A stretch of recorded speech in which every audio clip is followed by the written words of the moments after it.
You're about to learn why the most damaging weapon ever used against the human mind doesn't make a sound. Here's something you weren't told. In 2003, three neuroscientists at UCLA put volunteers inside an fMRI scanner and made them play a simple ball-tossing game called cyberball. The volunteers thought they were playing with two other real people across the internet.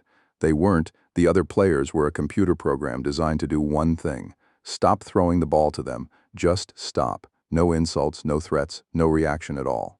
What the scans showed is the reason you're watching this, the exact region of your brain that lights up when someone punches you in the face. The dorsal anterior cingulate cortex lit up identically when those volunteers were excluded from a meaningless online game. The neurons that scream when your bone breaks scream the same scream when someone refuses to acknowledge you exist. The study was titled, "Does Rejection Hurt?"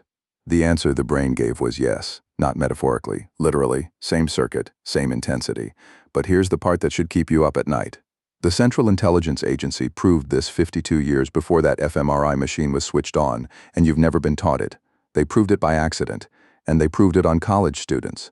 You need to understand who Donald Hebb was before you understand what he did. He was the head of the psychology department at McGill University in Montreal, one of the most respected experimental psychologists alive in the early 1950s. On June 1, 1951, he was invited to a private meeting at the Ritz-Carlton Hotel in Montreal. Around the table sat representatives of the CIA, the British Defense Research Policy Committee, and the Canadian Defense Research Board. The topic was brainwashing. The communist bloc had returned American POWs from Korea who appeared to have had their personalities rewritten, and Western intelligence wanted to know how it was being done. 3 months after that meeting, Hebb received a secret grant from the Canadian government, codename X-38. What he did with that grant should make your skin crawl. He built a small cubicle. He recruited graduate students. The pay was $20 a day, which in 1951 was very good money for sitting in a box. He put translucent goggles over their eyes so they could see light but no shapes.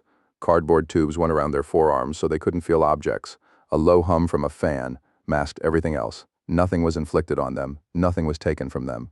There was no pain, no threat, no interrogator, just silence and softness and absence, the same 4 ingredients you felt in some moment of your life when someone decided you were no longer there. Inside 48 hours, the student started breaking. Hold that number in your head. One subject reported that his head had detached from his body and was floating across the room. Another reported he had 2 bodies and couldn't tell which one was his. The hallucinations were described in the lab notes as comparable to mescaline, but with no drug-administered cognitive testing crashed. Suggestibility. The technical term for how easily someone will accept a planted idea as their own thought went through the ceiling.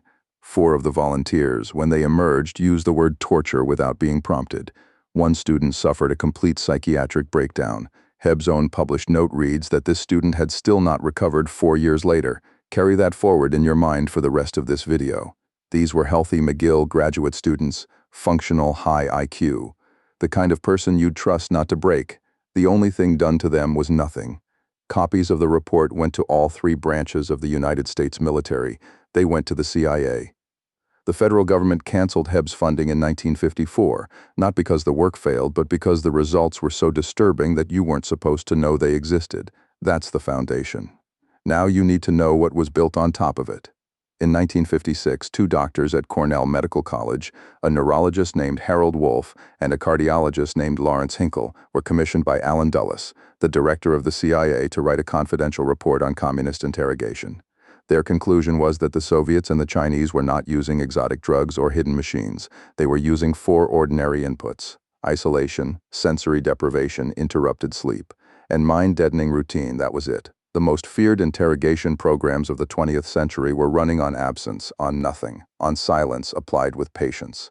The same patience used on you the last time someone went silent. A year later, in 1957, an Air Force sociologist named Albert Biderman published a paper in the Bulletin of the New York Academy of Medicine. He had spent years interviewing American pilots returned from Korean POW camps. He compressed every coercive technique he found into a single chart, and 3 words: dependency. Debility, dread. That was the formula. Make the person dependent on you for every input.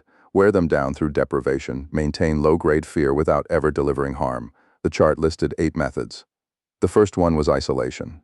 Amnesty International today calls Biderman's chart the universal tools of torture and coercion. Every one of those 8 methods has been used on you in some form by somebody at some point. In 1963, the CIA codified everything Hebb and Hinkle and Biderman had discovered into a single internal document, 128 pages. Title: KUBARK Counterintelligence Interrogation.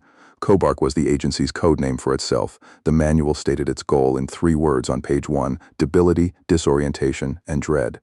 It described in clinical detail how to use isolation and silence to produce these effects in a human subject. The manual stayed classified for 34 years. The Baltimore Sun filed a Freedom of Information request in 1994. KUBARK was finally declassified on January 24, 1997. You can read the entire thing online tonight. It's free.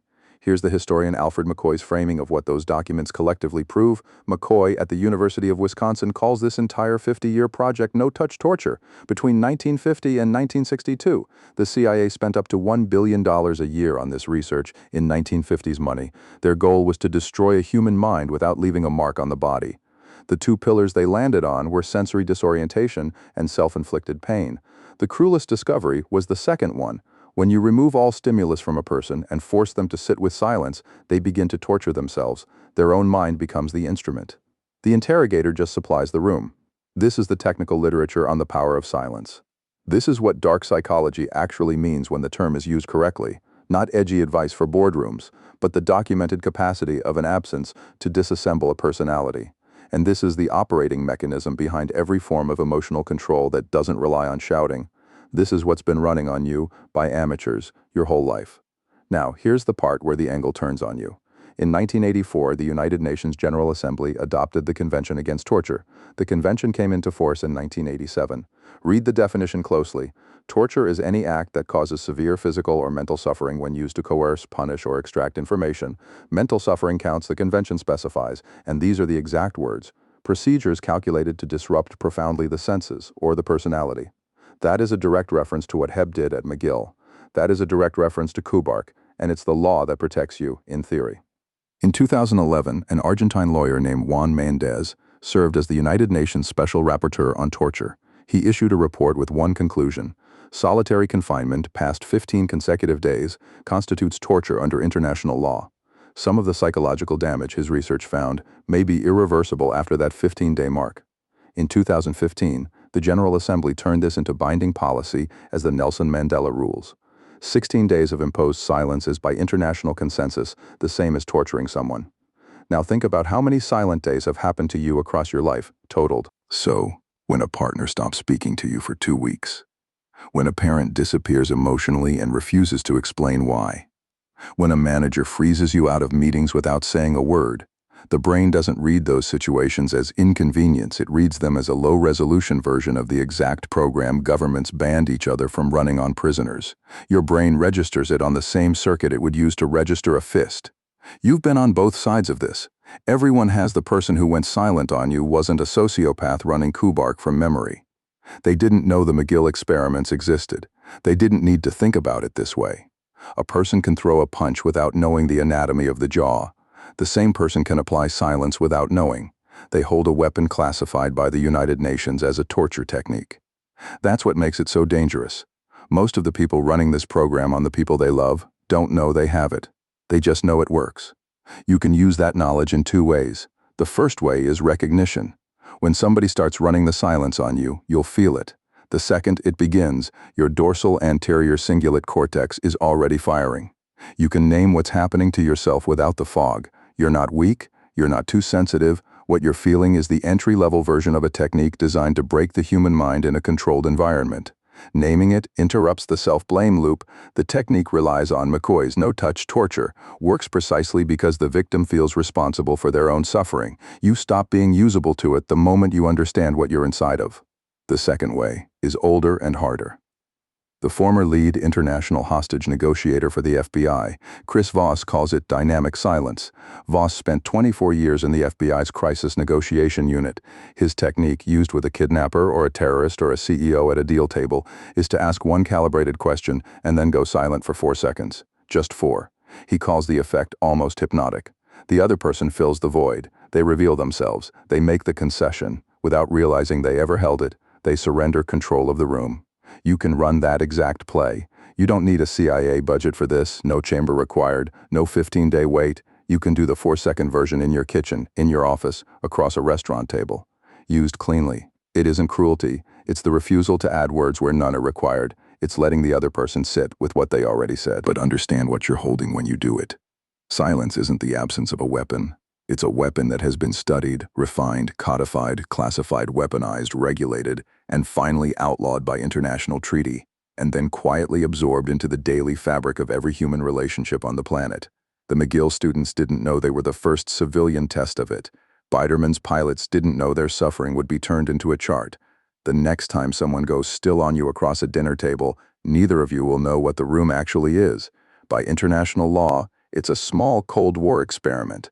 That's the part nobody wants to say to you out loud. The cruelest weapon ever designed against the human mind is the one no government can confiscate. You already own it, so does the person across from you.